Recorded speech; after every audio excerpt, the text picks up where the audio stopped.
Good morning and welcome back. आज हम अपनी सीरीज़ में एक कदम और आगे चढ़ेंगे और आज की क्लास बहुत ज़्यादा इम्पॉर्टेंट है। तो आप लोग सब लोग बहुत ज़्यादा ध्यान से देखना क्योंकि आज हम डिस्कस करेंगे क्या। आज हम डिस्कस करेंगे the soul of infection control practices. Soul मतलब आत्मा।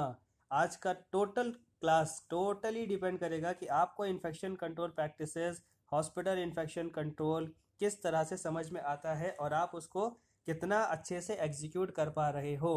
क्योंकि आज हम पढ़ेंगे, क्या पढ़ेंगे आज हम पढ़ेंगे the chain of infection. Infection की चेन क्या होती है और इस चेन को अगर कहीं से तोड़ देते तभी इन्फेक्शन कंट्रोल प्रैक्टिसेस सामने आती है।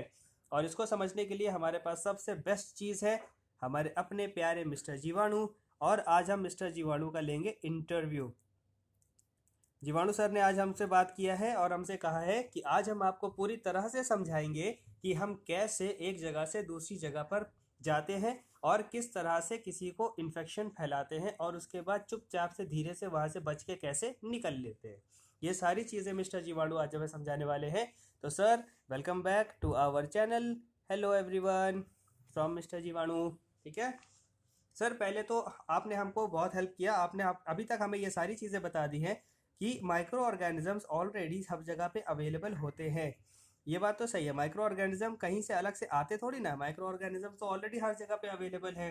तो क्या करते हैं आप, कैसे जाते हैं और कैसे किसी को इन्फेक्शन फैलाते हैं, ये सारी चीज़ें आज आप हमको बताने वाले हैं। Thank you so much. तो क्या हम स्टार्ट करते हैं? ओके ठीक है, लेट्स बिगिन। आप सब लोग तैयार हैं? नहीं तैयार हैं तो अपना पॉपकॉर्न, कोल्ड ड्रिंक, पानी जो भी लेना है लेकर बैठ जाइए। आज हम बहुत ही इंटरेस्टिंग वीडियो देखेंगे और इन जीवाणु सर का इंटरव्यू लेंगे। ठीक है, ओके। सबसे पहले तो मैं चाहूँगा कि आप लोग कुछ पॉइंट्स नोट डाउन करते जाएं। जो जो मैं यहाँ पे लिखता जाऊँगा उन पॉइंट्स को आप सारे नोट डाउन करते जाएं क्योंकि वो सारे पॉइंट्स आपको हमेशा यूज़ होंगे अपनी पूरी करियर में इन्फेक्शन कंट्रोल के, या मैं कहूँ कि clinical non clinical health care में जितने भी करियर हैं उनमें सब में इन्फेक्शन कंट्रोल प्रैक्टिसेस के लिए ज़रूरी होगा। ठीक है, क्योंकि हमें किससे बचना है? हमारे प्यारे मिस्टर जीवाणु साहब से और उनकी फैमिली वालों से हमको बच के रहना है। ओके, अपने क्लाइंट्स को भी बचाना है, पेशेंट्स को भी बचाना है। ठीक है, चलो।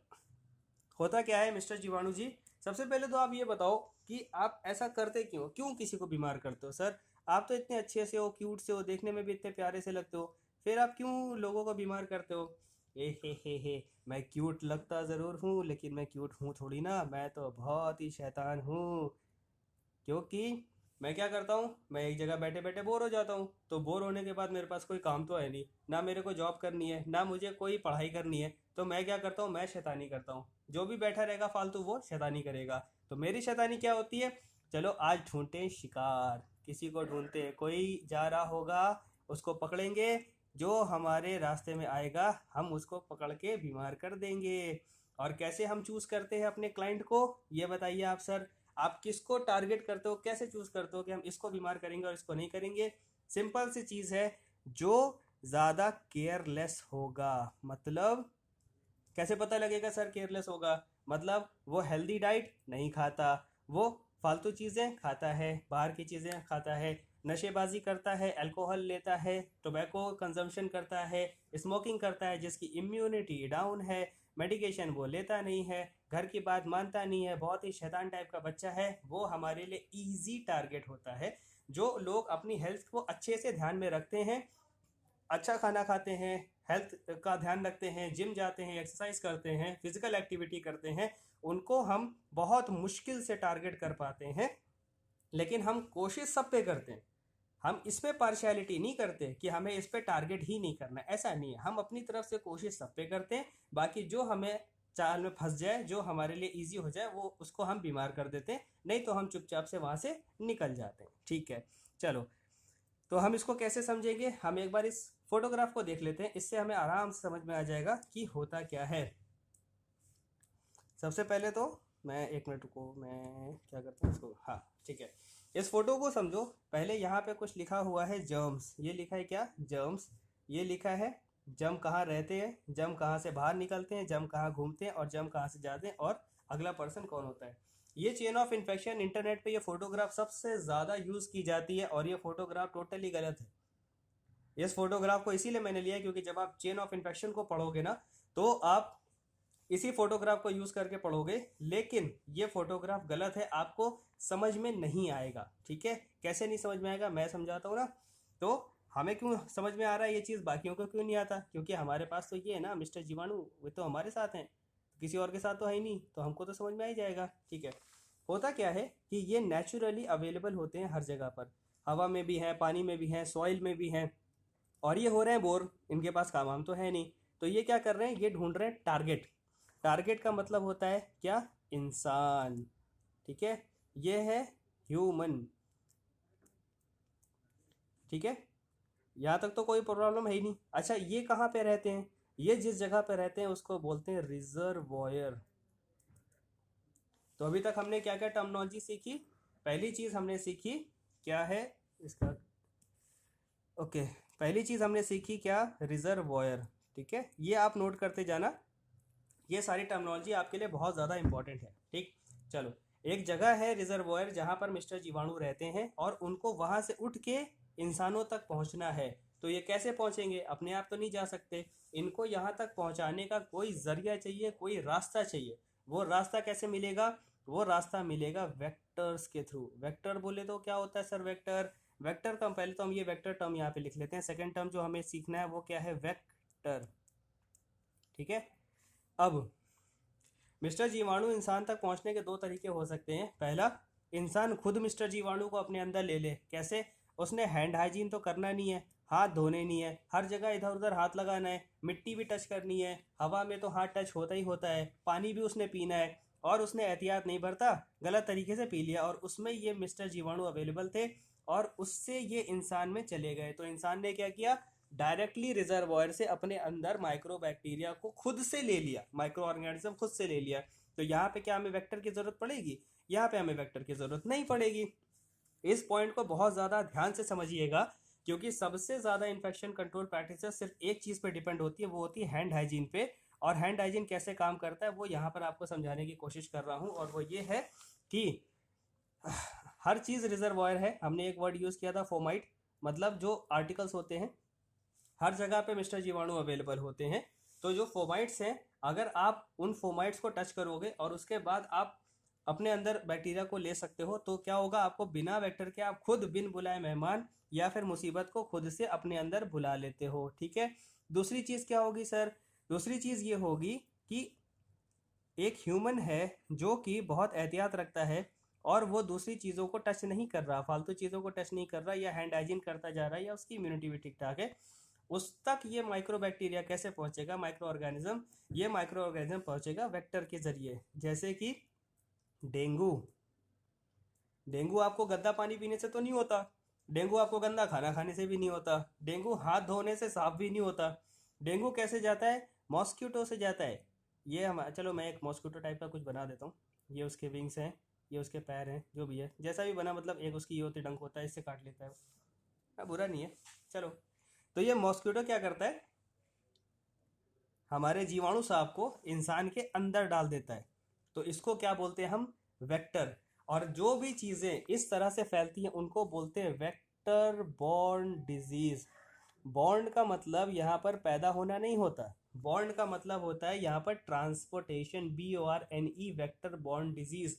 जैसे कि मलेरिया किससे फैलता है, मच्छर से। जैसे कि डेंगू किससे फैलता है, मच्छर से। तो ये क्या हो गई, ये वेक्टर बॉर्न डिजीज हो गई। इतनी बात आपको समझ में आती है। इसके अलावा डिजीज कैसे फैल सकती है सर, आप बताओ मुझे। सबसे इंपॉर्टेंट, कोविड था ना, कोविड कैसे फैला था, कोविड किसी मच्छर वच्छर से तो नहीं फैला था। कोविड किससे फैला था, कोविड फैला था ड्रॉपलेट इन्फेक्शन से। ठीक है, ड्रॉपलेट इन्फेक्शन क्या होता है ये समझो पहले आप। जब पानी ऐसे ऐसे होता है ना, खूब सारा पानी जब होता है तो हमको पानी नजर आता है, लेकिन जब इसी को हम स्प्रे कर देते हैं, बहुत छोटे छोटे से पार्टिकल में कर देते हैं, तो ये छोटे छोटे पार्टिकल क्या हो जाते हैं, हवा में उड़ जाते हैं। ये पार्टिकल नीचे बाद में बैठते हैं, ये पहले हवा में उड़ जाते हैं। ये होते वाटर पार्टिकल्स ही हैं। अब सोचो ये एक वाटर का ड्रॉप है, ऐसे ही होता है कुछ जब ड्रॉप गिरता है तो इसके अंदर एक छोटे से मिस्टर जीवाणु बैठे हुए हैं, और ये इंतज़ार कर रहे हैं कि जल्दी से कोई हमको हवा में डाले और कोई सांस मिले और हम उसके अंदर चले जाएं। तो जब ये हमारे एक कोई पुराने ज़माने के चचा थे, इनको छींक आई कस के, इन्होंने आराम से खुले में बहुत बिंदास छींक मार दी, कस के छींक दिया, स्नीज कर दिया। उससे क्या हुआ, इनके जो सलाइवा था, जो इनके अंदर वाटर पार्टिकल होता है, वो क्या बन गया, वो बन गया ड्रॉपलेट्स, छोटे छोटे छोटे छोटे छोटे छोटे ड्रॉपलेट्स बन गए। ठीक है, उस ड्रॉपलेट्स के अंदर कौन थे, मिस्टर जीवाणु थे। फिर यहाँ पर एक छोटा सा दूसरा बंदा था, वो उसने क्या किया, उसने कहा अरे यहाँ तो ड्रॉपलेट्स, उसको ड्रॉपलेट तो दिखाई देगा नहीं, उसने यहाँ पे सांस लिया। अभी सांस लिए बिना तो कोई रह नहीं सकता, तो जब वो सांस लेगा तो ये ड्रॉपलेट्स इसके अंदर चले जाएंगे और मिस्टर जीवाणु खुश हो जाएंगे कि ये मुझे नया होस्ट मिल गया और मैं उसके अंदर चला गया। तो ये क्या हो गया, ड्रॉपलेट इन्फेक्शन हो गया। ज़्यादातर आपके नेजल कैविटी और थ्रोट के इन्फेक्शंस ड्रॉपलेट इन्फेक्शन सी होते हैं। जैसे कि आपका ट्यूबरकुलोसिस भी किससे फैलता है, ड्रॉपलेट से फैलता है। कोविड किससे फैलता है, ड्रॉपलेट से फैलता है। हालांकि और भी चीज़ें होती हैं, जैसे ये जो ड्रॉपलेट्स है ये कभी ना कभी नीचे सेटल डाउन होंगे, किसी चीज़ पे आकर सेटल डाउन हुआ। सपोज ये आदमी पे कॉपी पढ़ रहा था, कोई कॉपी थी इसके पास, ये बुक थी, उस पर पढ़ रहे थे, उसी पे इन्होंने छींक दिया। अब ये ड्रॉपलेट्स और वायरस जो है ये इस बुकलेट पे लग गया। दूसरा कोई पर्सन आया, उसने ये कॉपी उठाई और कॉपी पढ़ने लगा। और कॉपी के पेज पलटने के लिए आप हमेशा क्या करते हैं, हमेशा आप क्या करते हो, जबान पे उंगली लगाते हो और इसको पलट देते हो। तो ऐसे ही इन्होंने भी किया था, ऐसे इन्होंने किया, दोबारा जब जुबान लगाई तो ये माइक्रोब उठ के इनके अंदर चला गया। तो इस तरह से भी ट्रांसमिशन हो सकता है। एक और तरीका क्या हो सकता है सर, कुछ होते हैं पानी से फैलने वाले इन्फेक्शन या फीको ओरल रूट वाले इन्फेक्शन। कैसे होगा, ये पानी है, अब सपोज ये पानी जा रहा है कहीं पे, ठीक है, इसमें एक आदमी ने कुछ इन्फेक्टेड पार्टिकल डाल दिया, जैसे कि उसको जुकाम था, उसने नाक साफ करी और नाक साफ करने के बाद वो टिश्यू उसने इधर फेंक दिया, वो टिश्यू पानी में आके मिल गया, या फिर बारिश हुई, बारिश होने के बाद ये टिश्यू के अंदर का जो मटेरियल था वो डिजोल्व हो गया, पानी में मिल गया। अब यही पानी अगर कोई व्यक्ति पी लेगा तो उसके अंदर ये बैक्टीरिया चला जाएगा। आप समझ रहे हो बात को, ठीक है। तो मिस्टर जीवाणु ने क्या किया, कुछ नहीं किया, आप ही इनको एक से दूसरे पर पहुंचा रहे हो। मिस्टर जीवाणु सिर्फ चुपचाप अपनी जगह पर बैठे हुए हैं और इंतजार कर रहे हैं कि आप कब मुझे उठाओ, अपने अंदर लो और दूसरे की तरफ ट्रांसफर करो, है ना मिस्टर जीवाणु, ऐसे ही करते हो ना आप। हाँ, तभी आपके अंदर ये बड़ी सी स्माइल है, अब मेरे को समझ में आ रहा है ये आप हमेशा स्माइल क्यों करते रहते हो। ठीक है, चलो, इसमें हमने क्या पढ़ा, इसमें हमने पढ़ा ड्रॉपलेट इन्फेक्शन और वाटर बॉर्न इन्फेक्शन पढ़ा, जो पानी के अंदर होता है। ठीक है, इस तरह के अलग अलग चीज़ों से इन्फेक्शंस फैलते हैं। नेक्स्ट, हमारी नेक्स्ट क्या चीज़ है, अब ये मिस्टर जीवाणु है सर। ठीक है, मिस्टर जीवाणु का टारगेट क्या था, वो आराम से सो रहे थे और इंतज़ार कर रहे थे कि कब आप हमें बॉडी के अंदर लेके आओ। जब वह बॉडी के अंदर आएंगे तो बॉडी के अंदर आने के बाद ये क्या करेंगे, सबसे पहले तो ये आपके अंदर क्या करेंगे, ये अपनी कॉपीज़ बनाएंगे। कॉपीज़ कैसे बनाएंगे सर, ये अपनी मल्टीप्लिकेशन करेंगे। ये तो आप हैं, ये मिस्टर जीवाणु है, ये बॉडी के अंदर आ गए। अब ये मल्टीप्लाई करते जाएंगे, ढेर सारे छोटे छोटे छोटे छोटे जीवाणु बनाते चले जाएंगे। बहुत तेजी से रैपिड रैपिड मल्टीप्लिकेशन होगा, रैपिड मल्टीप्लिकेशन, 1 से 100, 100 से 1000, 1000 से 10,000 ऐसे बनते चले जाएंगे और आपकी पूरी बॉडी में ये जीवाणु सर फैलते चले जाएंगे। जिस टाइम पर ये फैल रहे होंगे उस टाइम पर आपको ज़रूरी नहीं कि सिम्टम्स आए, क्योंकि ये होता है विंडो पीरियड। विंडो पीरियड को दूसरा नाम दिया जाता है इनक्यूबेशन पीरियड। इसमें क्या होता है, वायरस आ गया बॉडी में और अपने आप को मल्टीप्लाई कर रहा है।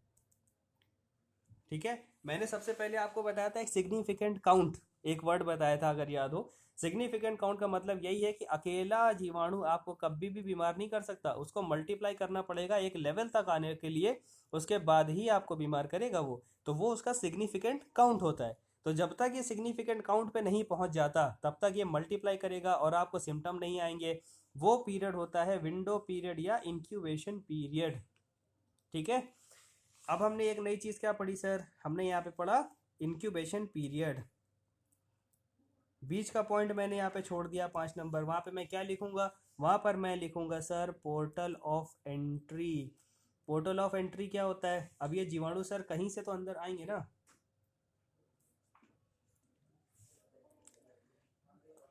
पोर्टल ऑफ एंट्री का मतलब क्या होता है, बॉडी के अंदर जाने का कोई तो रास्ता बनाना पड़ेगा ना सर।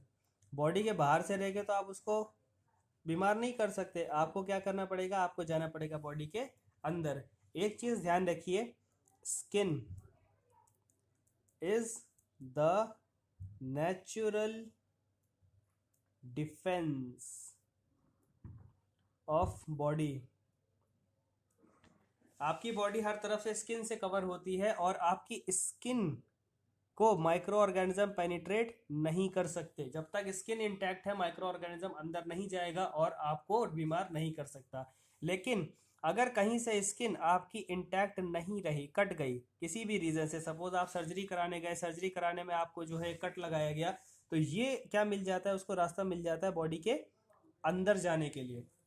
तो ये क्या हो गया, पोर्टल ऑफ एंट्री, अंदर चला जाएगा। दूसरी चीज, बॉडी के अंदर कैसे जा सकता है सर, आप सोचो ट्यूबरकुलोसिस या कोविड का बैक्टीरिया क्या सर्जरी से गया था? नहीं, वो कैसे गया था, आपके नोज से या आपके माउथ से, है ना, आपकी नाक से अंदर गया था या आपके मुंह से अंदर गया था, नेजल कैविटी से गया था। दूसरा आपका पोर्टल ऑफ एंट्री कौन सा हो सकता है, यूरिनरी ट्रैक्ट हो सकता है सर।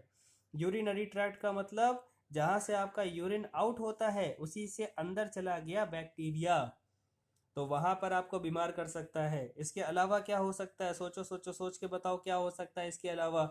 इसके अलावा हो सकते हैं आपके कान, कान भी तो खुले हुए हैं। अगर कान के अंदर की मेम्ब्रेन कहीं से डैमेज है तो कान में आपको इन्फेक्शन हो सकता है, जिसको ओटाइटिस बोलते हैं।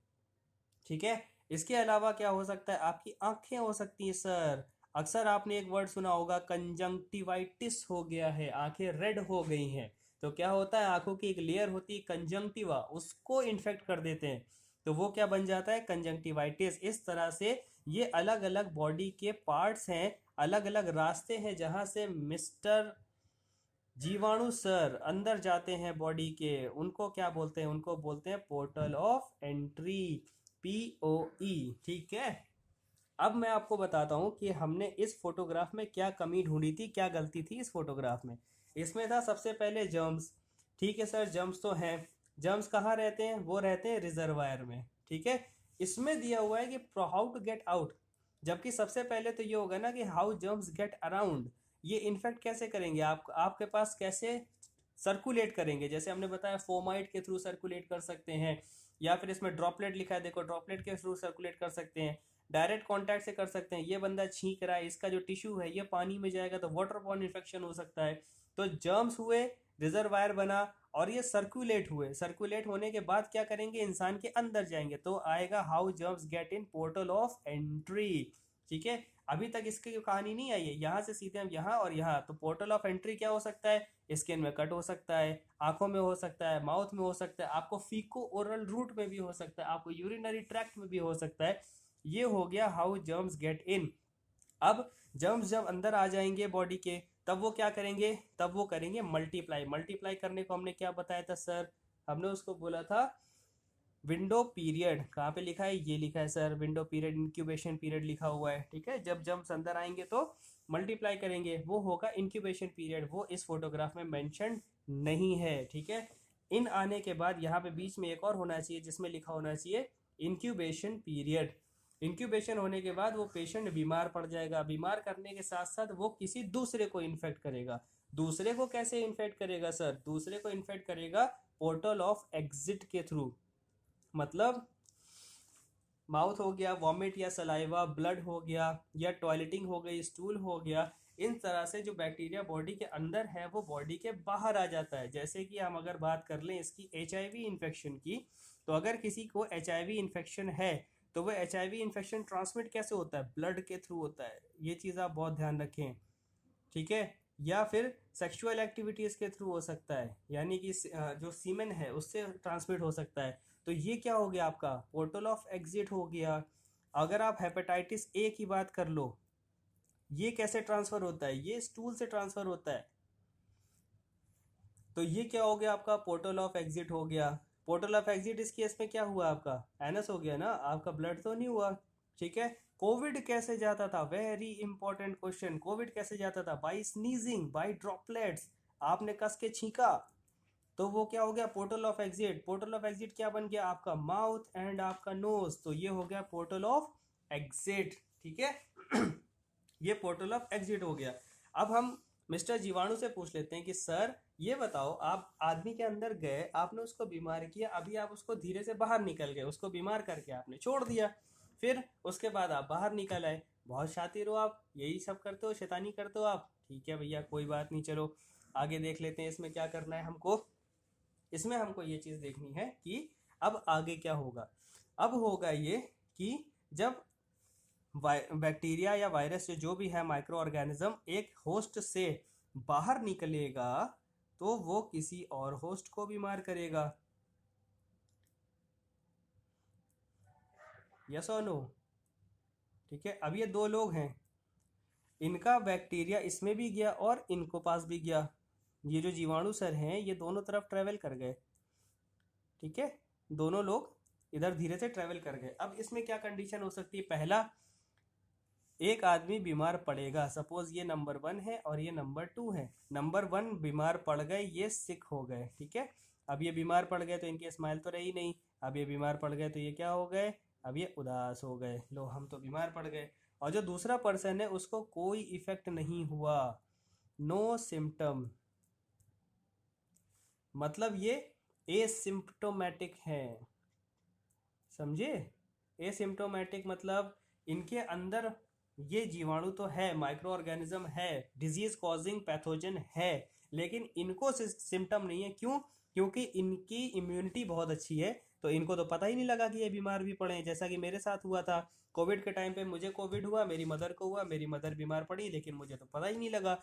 मदर का टेस्ट कराया, मेरा भी टेस्ट हुआ, मदर का पॉजिटिव आया, मेरा भी ऑब्वियसली पॉजिटिव आया, लेकिन मुझे एक ज़रा सा भी सिम्टम नहीं था। मैं डेली एक्सरसाइज वगैरह भी कर रहा था, मुझे कोई प्रॉब्लम नहीं आ रही थी। तो मैं तो बड़ी सी स्माइल लेके घूम रहा था कि भैया मुझे तो कोई सिम्टम नहीं है, मैं तो बीमार हूँ ही नहीं। लेकिन मैं क्या बन गया? मैं बन गया रिजर्वॉयर। रिजर्वॉयर कैसे बन गया सर? रिजर्वॉयर तो ऐसे बन गया कि मेरे अंदर जीवाणु सर तो थे ही ना, और मेरे को इफेक्ट नहीं कर रहे, लेकिन मेरे थ्रू अगर किसी और के पास चले गए तो उसको तो बीमार कर ही सकते हैं। तो ये बन गया मैं रिजर्वॉयर। और क्योंकि हम तीनों के अंदर ये माइक्रो ऑर्गेनिज्म अवेलेबल है, तो हम क्या बन गए? हम बन गए होस्ट। ठीक है, नाउ अगला टर्म जो हमें याद रखना है वो क्या याद रखना है सर? वो याद रखना है होस्ट। होस्ट कौन होता है? जब आप किसी के घर जाते हो तो वो आपको मेहमान नवाजी करता है, आपको इनवाइट करता है, तो वो क्या होता है? होस्ट। जब पार्टी होती है तो एक पार्टी का होस्ट होता है और एक मेहमान होता है। तो यहाँ पर मेहमान कौन है? यहाँ पे मेहमान है हमारे जीवाणु साहब। और होस्ट कौन है? होस्ट है ये हम, हमारे घर वाले, हमारे दोस्त, हम सारे के सारे क्या हैं? होस्ट हैं और रिजर्वायर हैं। अब मैं आपसे एक चीज़ ये पूछना चाहता हूँ, रिजर्वायर दो तरह के हैं। पहला है सिक, जो बीमार पड़ा हुआ है, और दूसरा है नॉन सिक, जिसको कोई सिम्टम नहीं है लेकिन वो होस्ट है। दोनों में से ज़्यादा खतरनाक कौन होगा? जो बीमार पड़ा है वो ज़्यादा रिस्की होगा, या जो बीमार नहीं पड़ा है वो ज़्यादा रिस्की होगा?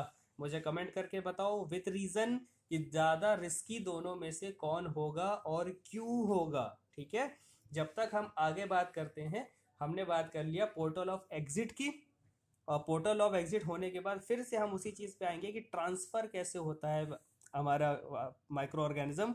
तो वेक्टर से ट्रांसफर्ड होगा या ड्रॉपलेट, वाटरबॉर्न, किसी भी तरह से पोर्टल ऑफ एग्जिट से ट्रांसफ़र हो जाएगा और अगले पर्सन के पास चला जाएगा, जो कि होगा पोर्टल ऑफ एंट्री। मेरे ख्याल से पोर्टल ऑफ एंट्री तो हम ऑलरेडी लिख चुके हैं, यहाँ पे हमने पोर्टल ऑफ एग्जिट नहीं लिखा था, हम यहाँ पे पोर्टल ऑफ एग्जिट लिख लेते हैं। ठीक है, पोर्टल ऑफ एंट्री दोबारा लिखने की ज़रूरत नहीं है, पोर्टल ऑफ एग्जिट हम लिख लेते हैं। यहाँ पे इसको थोड़ा साफ कर लेते हैं, इसको कर देते हैं एंट्री। ठीक है, पोर्टल ऑफ एग्जिट हो गया, हमारा माइक्रो ऑर्गेनिज्म बाहर निकल गया। बाहर निकलने के बाद क्या होगा? ये अगले पर्सन को सिक करेगा। सिक करने के पहले मिस्टर जीवाणु सर, आप मुझे एक बात बताओ कि ये जो होता है ना, ये जैसे हमने ये बताया, एक पर्सन सिक हो गया, एक पर्सन एसिम्प्टोमेटिक हो गया, तो जब उसकी इम्यूनिटी अच्छी है फिर आप उसको ऐसे करके क्यों छोड़ देते हो कि वो रिजर्वायर बन के घूमे? हाँ मिस्टर जीवाणु, ऐसा आप क्यों करते हो? क्योंकि आसिफ सर, वो क्या करता है? वो मेरा काम आसान करता है। कैसे आसान करता है सर? वो एक होस्ट है और वो एक रिजर्वायर भी है, तो वो क्या करेगा? मेरी कॉपीज को दूसरी जगह पर फैलाने का काम करेगा। तो मैं उसकी बॉडी से चुपचाप निकल जाऊंगा, लेकिन वो मेरे काम को आगे बढ़ाता रहेगा।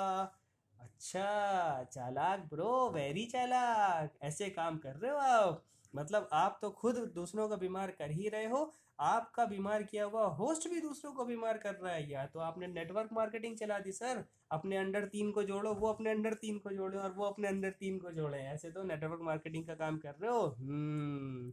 चालाक ब्रो, वेरी चालाक, बहुत तेज हो रहे हो भाई साहब। चलो खैर, तो हमको तो ये समझ में आ गया कि भाई हम रिस्क में हैं। ठीक है, अब हम जवाब दे देते हैं आपकी बात का कि जो सिक पर्सन है वो ज़्यादा खतरनाक है या जो नॉन सिक है, जो नॉन सिम्टोमेटिक है वो ज़्यादा खतरनाक है। जवाब है सर ये, एसिम्टोमेटिक पेशेंट ज़्यादा खतरनाक होता है। क्यों होता है इसकी बात करें, पूछें आपसे? अरे बहुत आसान है सर। अगर आप खुद देखो, कोविड के टाइम पे अगर कोई आदमी है जिसको जुकाम हो रखा था, तो लोग उसके पास जा रहे थे या उससे दूर भाग रहे थे? ऑब्वियस सी बात है ना, लोग उससे दूर भाग रहे थे, कोई उसके पास जा ही नहीं रहा था। अगर आपको दिख रहा है कि अगला बंदा बीमार है, तो आप ऑलरेडी उससे डिस्टेंस बना लोगे, आप दूर दूर रहोगे उससे, सोशल डिस्टेंसिंग मेंटेन कर लोगे, आप मास्क लगा लोगे, आप हैंड वॉश करने लगोगे, उसकी चीज़ों से दूर रहने लगोगे, तो क्या होगा, आप उससे सेफ हो जाओगे। लेकिन जो एसिम्टोमेटिक है, लेकिन होस्ट है, कैरियर है, आप उससे तो दूरी बनाओगे नहीं, आप उसके पास रहोगे, उसी के साथ खाओ पियोगे, उसी के साथ घूमो फिरोगे, तो वो ज़्यादा खतरनाक होता है। पैंडमिक जो बनता है ना, कि एक से दूसरा, दूसरे से तीसरा, तीसरे से चौथा फैलता चला जाता है, वो यूजुअली एसिम्टोमेटिक्स की वजह से ही बनता है। क्योंकि लोगों को समझ में ही नहीं आता कि ये बंदा बीमार है और इससे बच के रहने की ज़रूरत है, और इस वजह से डिजीज़ ज़्यादा फैलती है। ठीक है, अभी आपको ये chain of infection I guess पूरी तरह से समझ में आ गया। मिस्टर जीवाणु ने हमको बहुत हेल्प की, हमको समझाया कि हम कैसे काम करते हैं। हम ऑलरेडी अवेलेबल होते हैं यहाँ पर, और जहाँ रहते हैं उसको रिजर्वायर बोलते हैं। रिजर्वायर में देखो, इसमें आदमी भी लिखा है, जानवर भी लिखा है, और खाना भी लिखा है, पानी भी लिखा है, मिट्टी भी लिखा है, सब जगह पर रिजर्वायर है, हर जगह पर माइक्रो ऑर्गेनिज्म अवेलेबल है। फिर ये क्या करते हैं, ये एक जगह से दूसरी जगह ट्रैवल करते हैं। कैसे ट्रैवल करते हैं? ड्रॉपलेट से, स्नीज से, कांटेक्ट से। कांटेक्ट ट्रांसमिशन और नॉन कांटेक्ट ट्रांसमिशन दोनों से करते हैं। फिर ये क्या करते हैं, होस्ट के अंदर घुस जाते हैं। कहाँ से? पोर्टल ऑफ एंट्री से। माउथ हो गया, स्किन हो गया, आइज हो गया, इन सब जगहों से बॉडी के अंदर घुसते हैं। फिर क्या करते हैं, फिर मल्टीप्लाई करते हैं, रेप्लीकेट करते हैं। उसको क्या बोलते हैं? उसको बोलते हैं इंक्यूबेशन पीरियड। और जब ये किसी को बीमार कर लेते हैं, अपना टारगेट पूरा कर लेते हैं, तो ये जाते हैं पोर्टल ऑफ एग्जिट पे, बॉडी से बाहर निकल जाते हैं। और बाहर निकलने के बाद ये फिर दूसरे पर्सन को सिक करते हैं, और जिस दूसरे पर्सन पे जाएंगे, ससेप्टेबल होस्ट, मतलब कि पॉसिबिलिटी है, पोटेंशियल है उसके अंदर दूसरों को बीमार करने का, वो खुद बीमार हो या ना हो, तो ये जीवाणु साहब खुद भी दूसरों को बीमार करते हैं, और उनका बीमार किया हुआ पर्सन भी दूसरों को बीमार कर रहा होता है। तो ये इनकी नेटवर्क मार्केटिंग चल रही है। ठीक है, अब रिस्क फैक्टर देखो। बेबीज, जो छोटे बच्चे हैं, चिल्ड्रन हैं, या जो बुजुर्ग लोग हैं, या जिनका इम्यूनिटी वीक है, और अनइम्यूनाइज्ड पीपल हैं, ठीक है, ये सारे के सारे में एक चीज़ कॉमन है कि इनकी इम्यूनिटी डाउन होती है। इनके अंदर ज़्यादा इम्यूनिटी नहीं होती, बीमारियों से लड़ने की ताकत कम होती है, तो इस वजह से ये बहुत ज़्यादा आराम से बीमार पड़ जाते हैं। एनी वन में वो पर्सन आता है जो एसिम्टोमेटिक है लेकिन बीमार है, और दूसरे को ट्रांसफ़र कर सकता है। और इसी तरह से ये चेन ऑफ इन्फेक्शन हमारी चलती रहती है। अब जीवाणु सर, आपने मुझे ये तो बता दिया कि आप कैसे काम करते हो, अब मुझे ये तो बताओ कि मैं आपको रोकूं कैसे? How to stop you sir? हमारा पर्पज़ ये तो जानना था ही कि आप कैसे काम करते हो, बट हमारा पर्पज़ ये तो है कि हम रोकें कैसे। अरे सर, कितना बकवास सा सवाल पूछा है आपने। बहुत ही आसान है, आप कैसे रोकोगे किसी को? आप बताओ, आपने मेरे से चेन ऑफ इन्फेक्शन समझ लिया। अब ये चेन है पूरी की पूरी, कहीं से भी इसको काट दोगे और ये अगले स्टेप पे नहीं जा पाएगा, तो इन्फेक्शन बढ़ेगा ही नहीं और इन्फेक्शन रुक जाएगा। बात तो सही है, ये मैंने क्यों नहीं सोचा। तो इस चेन को आप कैसे रोक सकते हो? सबसे पहला काम, जो रिजर्वॉयर है जहाँ पर मिस्टर जीवाणु रहते हैं, उसको धो डालो, साफ कर दो। आपने सुना होगा डेंगू में बार बार बोला जाता है, पानी जमा ना होने दें। क्यों नहीं होने दें? पानी जमा नहीं होगा तो मॉस्किटो नहीं बनेगा, मॉस्किटो नहीं बनेगा तो वेक्टर नहीं बनेगा, वेक्टर नहीं बनेगा तो बैक्टीरिया आगे फैलेगा ही नहीं, कहानी खत्म। जब वायरस फैलेगा ही नहीं तो क्लियर हो गया मामला। अपने आसपास साफ सफाई रखें, जैसे कि पानी, हमेशा साफ पानी पिएं, गंदा पानी ना पिएं। फूड, पका हुआ खाना खाएं, कच्चा खाना ना खाएं, अच्छे से धोकर खाएं। और खाना भी हेल्दी डाइट लें, अनहेल्दी डाइट मत लें। जो जानवर हैं इनको वैक्सीन लगवा के रखें, जैसे कि जब आप कोई डॉग या कैट पालते हो अपने घर में, तो उसको बोला जाता है कि रेबीज की वैक्सीन लगाई जाती है उसको। क्यों? वो किसी को काटे, फिर वो बंदा अपनी वैक्सीन लगवाए। इससे अच्छा है आपने उस डॉगी को ही वैक्सीन लगा दी। तो अगर वो किसी को काटेगा भी, तो जब डॉगी के टीथ में ही बैक्टीरिया नहीं है, तो फिर आगे बैक्टीरिया भी ट्रांसफर नहीं होगा। सिंपल सी बात है ना? तो इस तरह से हम रिजर्वॉयर पे ही माइक्रो ऑर्गेनिज्म को खत्म कर देते हैं। Second thing, how germs get around, mode of transmission.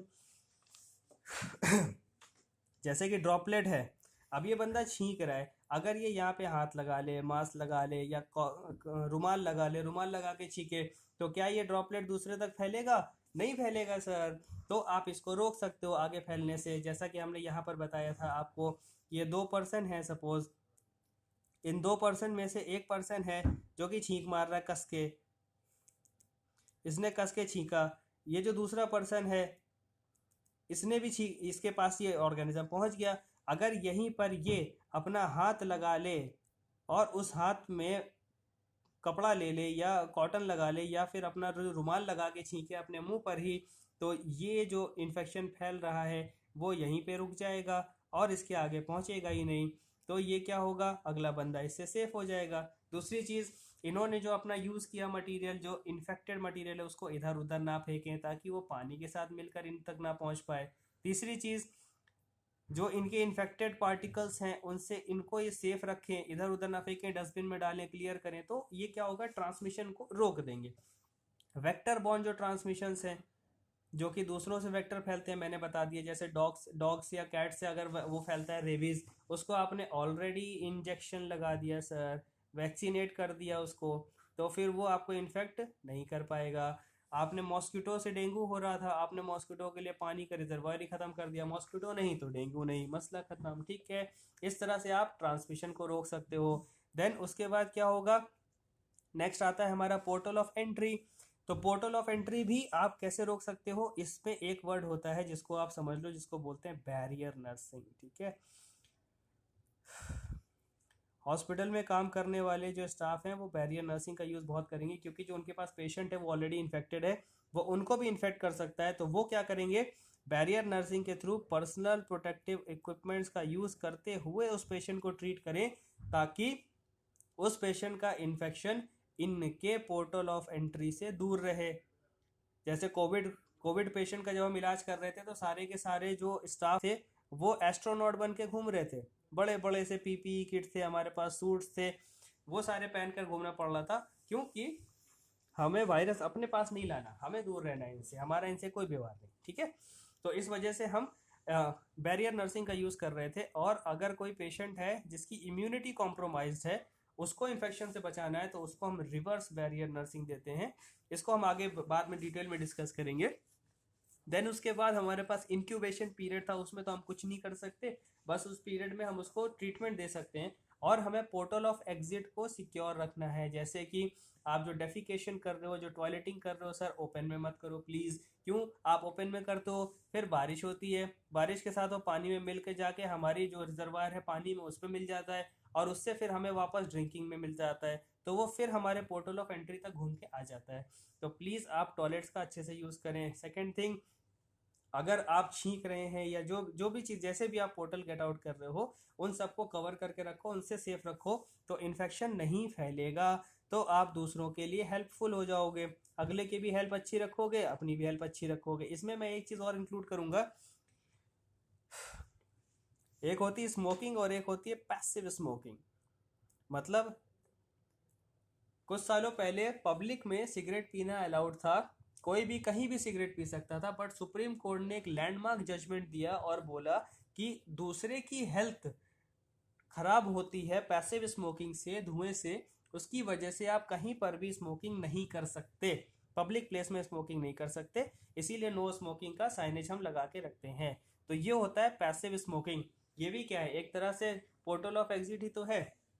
Smoking से हालांकि आप बैक्टीरिया डायरेक्ट ट्रांसफर नहीं कर रहे, लेकिन इम्यूनिटी तो डाउन कर ही रहे हो ना। टोबैको का यूज तो कर ही रहे हो, अगले बंदे को नहीं चाह रहा तब भी आप कर रहे हो, ठीक है। तो अगर हमने इसको यहाँ पे कट ऑफ कर दिया तो हम इन्फेक्शन फैलने से रोक लेंगे। नहीं तो जो हमारी ये रिजर्वर्स, जो पोटेंशियल लोग हैं, या जो अब इसमें दो लोग थे, एक जिसको सिम्टम थे, दूसरा जो सिम्टम नहीं थे, अगर इन दोनों को हम यहीं पर आइसोलेट कर दें, आइसोलेट का मतलब हम इनको यहीं पे ब्लॉक कर दें और इसको आगे ना बढ़ने दें, इनका कांटेक्ट ही खत्म कर दें बाकी सबसे। यहाँ से अगर हम इनका कांटेक्ट ही खत्म कर देते हैं, चलो ये हिस्सा हमने दीवार खड़ी कर दी बड़ी सी, और एक नहीं सर 3 लेयर की दीवार खड़ी कर दी। ये लो तीसरी लेयर भी बना देता हूँ। जब 3 तरफ से हमने इसको पूरी तरह से कवर कर दिया तो ये बाहर से कांटेक्ट में नहीं आएगा। तो क्या इसके आगे इन्फेक्शन बढ़ेगा? जो इन्फेक्शन है अंदर ही यहीं पे खत्म हो जाएगा। इसको बोलते हैं सर आइसोलेशन। क्या बोलते हैं इसको? आइसोलेशन। आइसोलेशन मतलब सबसे अलग कर दिया, बहिष्कार कर दिया, बिल्कुल ब्लॉक कर दिया, कहीं से कांटेक्ट नहीं करना, किसी से बातचीत नहीं करनी, सबसे दूर रहने का, ये कर दिया हमने आइसोलेशन। इसी को क्वारंटाइन बोला गया था कोविड टाइम पर, और क्वारंटाइन और आइसोलेशन के दम पे ही बहुत सारे कोविड केसेस सही हुए हैं, ठीक है। तो आइसोलेशन भी आपको पता है। देन हम क्या करेंगे सर, अब हमने चेन ऑफ इन्फेक्शन अच्छे से समझ लिया। अब हमें क्या करना है, इन्फेक्शन कंट्रोल प्रैक्टिसेस को अपने यहाँ पे इम्प्लीमेंट करना है। और वो हम कैसे कर सकते हैं? वो करने के लिए हमको इम्प्लीमेंट करना पड़ेगा। क्या? हमको इम्प्लीमेंट करने पड़ेंगे 2 चीज़ें। सिर्फ ये 2 चीज़ें हम इम्प्लीमेंट कर ले सर, सारा इन्फेक्शन कंट्रोल इन्हीं 2 पे हो जाएगा। इसके अलावा सिर्फ आधा% चीज़ें बचती हैं। बाकी इन्फेक्शन कंट्रोल प्रैक्टिसेस पे 99.5% इन्फेक्शन कंट्रोल प्रैक्टिसेस सिर्फ इन दोनों पर है, यूनिवर्सल प्रिकॉशन और स्टैंडर्ड प्रिकॉशन, ठीक है ना। Universal precaution and standard precaution. मेरी राइटिंग बहुत अच्छी है, thank you so much. Universal precaution and standard precaution को हम फॉलो करें, 99.5% हमारा इन्फेक्शन कंट्रोल कंप्लीट हो जाएगा। सिर्फ इतना बचेगा, उसमें हमारा डिसइंफेक्शन प्रैक्टिसेस आ जाती हैं, वो हम बाद में डिस्कस करेंगे उसको। और मिस्टर जीवाणु चालाक ब्रो, वेरी चालाक, कितने भी चालाक हो जाओ, मैं बता रहा हूँ सर, अगर हमने स्टैंडर्ड प्रिकॉशन और यूनिवर्सल प्रिकॉशन फॉलो कर लिया तो ये जो आप बड़ी सी स्माइल लेके घूम रहे हो ना, ये छोटी सी स्माइल बन के ना आपका मुंह में टेढ़ा मेढ़ा हो जाएगा, ऐसे ऐसे हो जाएगा आपका। अरे बाप रे, ये क्या कर दिया इन्होंने, तो हमारा काम ही खत्म कर दिया, हमको रोक दिया। चलो कोई बात नहीं, अभी फिलहाल आप स्माइल कर लो, आप हमारे बहुत क्यूट से जीवाणु सर हो, कोई मसला नहीं। तो नेक्स्ट स्लाइड में, नेक्स्ट वीडियो में हम ज़रूर बात करेंगे इन सबसे इंपॉर्टेंट चीज़ों की, यूनिवर्सल और स्टैंडर्ड प्रिकॉशन की। और उसके बाद हम धीरे धीरे अपना सिलेबस आगे बढ़ाते हुए डिसइंफेक्शन प्रैक्टिसेस पे भी डिस्कस करेंगे, और हम देखेंगे कि जोनिंग क्या होता है, और हमारे वार्ड में आईसीयू में ओटी में हमें क्या क्या चीज़ें करनी चाहिए, कैसे करनी चाहिए, ये सारी की सारी चीज़ें हम डिस्कस करेंगे इसमें। और इनमें बहुत सारी चीज़ें आपके कॉम्पिटिटिव एग्जाम्स में भी आती है, ये भी चीज़ें आएंगी, उनमें से भी हम कुछ क्वेश्चंस को कवर अप करने की कोशिश करेंगे। तो अगर आप नर्सिंग कंपटीशन के एग्जाम्स दे रहे हो तो भी आपको ये वीडियो देखना चाहिए, क्योंकि हम आगे चल के कई सारे क्वेश्चंस जो इस सीरीज में रिक्वायर्ड होंगे, जो आपके एग्जाम्स में आते हैं, उन पर हम डिस्कस करेंगे। और हम कोशिश करेंगे कि कोई भी चीज़ हमसे छूटे ना। अगर आपको लगता है कि कोई चीज़ हमसे मिस हो रही है तो आप प्लीज़ हमको कमेंट करके आप मुझे बता सकते हैं। You are always welcome, suggestions are always welcome sir, please contact me, मुझे अच्छा लगेगा। और अगर आपका कोई क्वेश्चन है, कोई क्वेरी है या कोई सजेशन है, ये मेरा व्हाट्सएप नंबर है, आप इस पर मुझे कांटेक्ट कर सकते हो। किसी भी टाइम आप मुझे मैसेज डाल के छोड़ दो, जब भी मैं फ्री रहूँगा मैं आपको, सॉरी 98 भी है ओके, जब भी मैं फ्री होऊंगा मैं आपके मैसेज का रिप्लाई कर दूंगा और कोशिश करूंगा आपकी सारी क्वेरीज को सॉल्व कर दे। और तब तक के लिए stay safe, stay healthy, bye bye.